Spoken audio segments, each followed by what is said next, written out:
عزیز بچوں، السلام علیکم۔ کلاس 5 کے اردو، آج ہم نیا چیپٹر پڑھانے کے لیے جا رہا ہوں۔ چیپٹر 11 ہے، پیج نمبر 63 ہے۔ تو آج ہمارا ٹاپک ہے نیم بچپن کا ساتھی ہے۔ اس کے بارے میں آپ لوگوں کو پڑھانے کے لیے جا رہا ہوں۔ نیم بچپن کا ساتھی۔ آج حذا بہت اداس تھا، یعنی نیم جو ہے وہ ایک درخت کا نام ہے۔ تو اس کی بچپن کی ساتھی کون تھا؟ اس کا درخت تھا، یعنی حذا کی دوست تھا نیم۔ اس کا دل غم سے بیٹھا جا رہا تھا۔ بات ہی ایسی تھی، اس کے بچپن کا ساتھی اس سے الگ کیا جانے والا تھا۔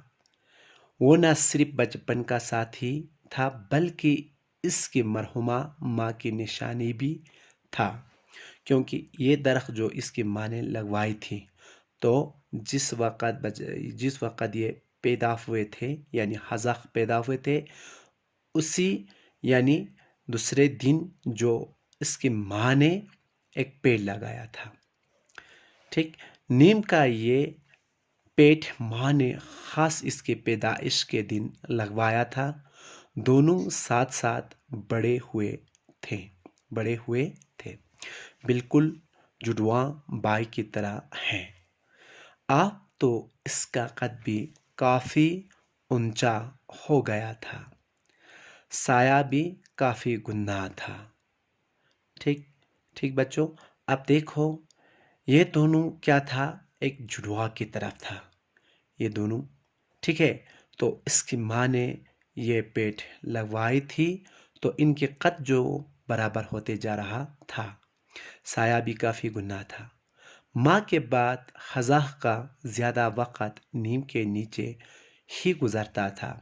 ماں گزرنے کے بعد حذا یعنی نیم پیٹ کے نیچے میں جا کر کے زیادہ تر بیٹھتے تھے اور وہاں گزرتے تھے، وہاں چھائے میں بیٹھتے تھے۔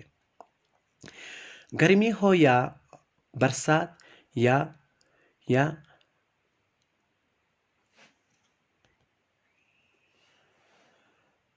کڑاکے کی سردی، ان موسموں سے بچنے کا راستہ نیم کے پاس تھا۔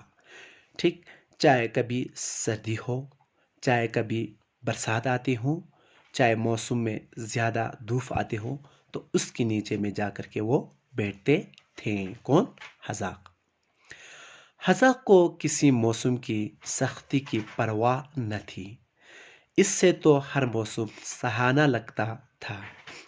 ماں باپ کی وفات کے بعد چچا نے اسے سہارا دیا، لیکن وہ دور شہر میں کام کرتے تھے۔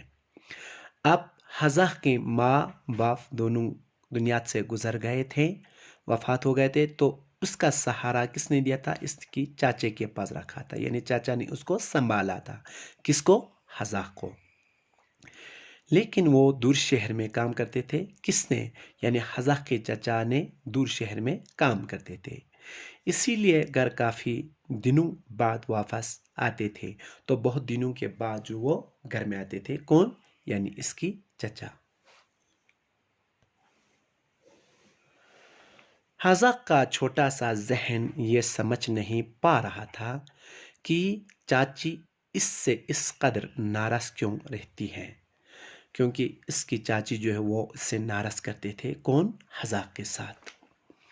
وہ تو اسکول کا سارا کام بھی کرتا تھا اور چاچی کے بچوں کی مدد بھی کرتا تھا۔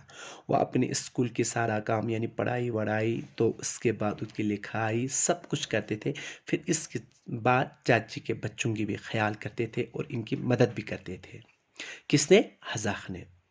ہمیشہ اچھے نمبروں سے پاس ہوتا تھا، لیکن چاچی کبھی اس کے پاس ہونے پر خوش نہیں ہوتی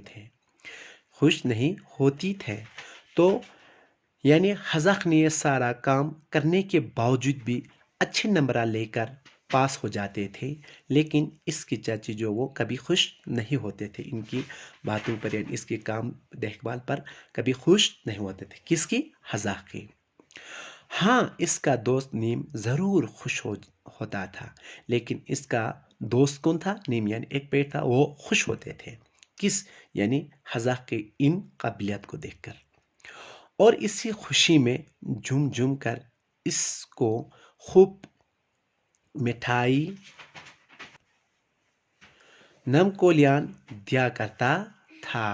ٹھیک، تو وہ خوش ہو کے جھوم جھوم یعنی وہ اس کے پاس دوڑ دوڑ کے جاتے تھے اور اس کو یعنی مٹھائی اور نمکولیان دیا کرتے تھے. کس نے؟ حذق نے. کس کو؟ یعنی پیٹ کو. ٹھیک، آپ اس کے بعد انشاءاللہ ہم دوسرے ویڈیو میں آپ لوگوں کو پڑھاؤں گا. تب تک خدا حافظ.